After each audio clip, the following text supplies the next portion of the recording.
Klasifikasi sumber belajar. Assalamualaikum warahmatullahi wabarakatuh. Hai teman-teman, perkenalkan nama saya Nabilah Afifah dari kelas PAID dengan NIM 2120 2021 09 angkatan 2021.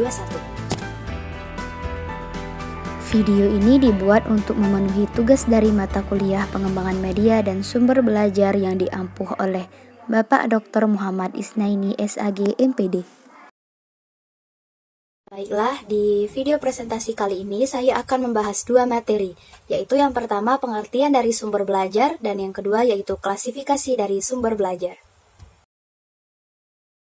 Association of Educational Communication Technology atau AECT mendefinisikan bahwa sumber belajar sebagai semua sumber baik itu berupa data, orang maupun benda yang dapat digunakan untuk memberi fasilitas atau kemudahan belajar bagi siswa.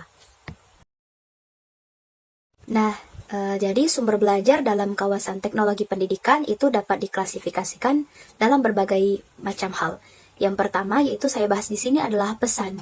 Pesan diartikan sebagai informasi yang diteruskan oleh komponen lain, baik dalam berupa ide, fakta, arti, dan data. Sebagai contoh yaitu semua bidang studi, baik itu IPA, IPS, matematika, bahasa, dan lain-lain. Yang kedua kita bahas di sini adalah orang. Nah, orang ini yakni diartikan sebagai manusia yang bertindak atau berfungsi sebagai penyimpan, pengolah, maupun penyaji. Sebagai contoh yaitu guru pembimbing, guru pembina, tutor murid, pembicara, dan lain-lain. Nah, yang ketiga yaitu bahan. Bahan di sini diartikan sebagai sesuatu atau media atau software yang mengandung pesan untuk disajikan melalui penggunaan alat atau dirinya sendiri. Sebagai contoh yaitu transportasi, bingkai film, video, buku, modul, majalah, dan lain-lain.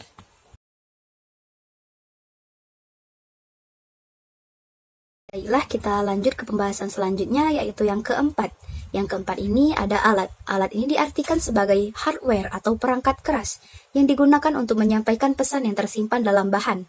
Contohnya yaitu proyektor, slide, film, radio, tape, TV, dan lain-lain. Yang kelima yaitu teknik. Teknik diartikan sebagai acuan yang dipersiapkan untuk menggunakan bahan, peralatan, orang, dan lingkungan untuk menyampaikan pesan.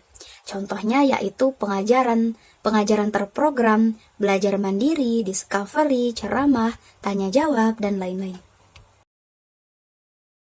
Terakhir itu ada lingkungan. Nah, lingkungan di sini diartikan sebagai situasi sekitar saat pesan itu diterima. Contohnya yaitu lingkungan fisik, berupa gedung sekolah, lapangan, laboratorium, taman sekolah, sirkulasi udara, pencahayaan, dan lain-lain. Nah, teman-teman, ada juga klasifikasi sumber belajar yang dilihat dari segi tempat asal-usulnya. Nah, di sini sumber belajar ini dibagi menjadi dua kategori. Yang pertama yaitu sumber belajar yang dirancang. Jadi, sumber belajar yang dirancang ini adalah sumber belajar yang memang sengaja dimuat untuk tujuan instruksional. Oleh karena itu, dasar rancangannya itu berupa isi, tujuan kurikulum, dan karakteristik para siswa tertentu. Nah, sumber jenis ini juga sering disebut dengan bahan instruksional atau instructional materials.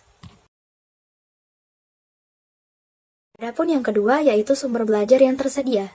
Nah, sumber belajar yang tersedia ini diartikan sebagai sumber belajar yang telah ada, namun untuk maksud non-instruksional. Tetapi sumber belajar ini dapat dimanfaatkan sebagai sumber belajar yang kualitasnya setingkat dengan sumber belajar by design atau sumber belajar yang dirancang.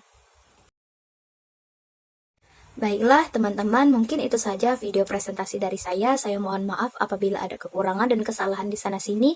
Dan kepada Allah saya mohon ampun. Saya akhiri, wassalamualaikum warahmatullahi wabarakatuh.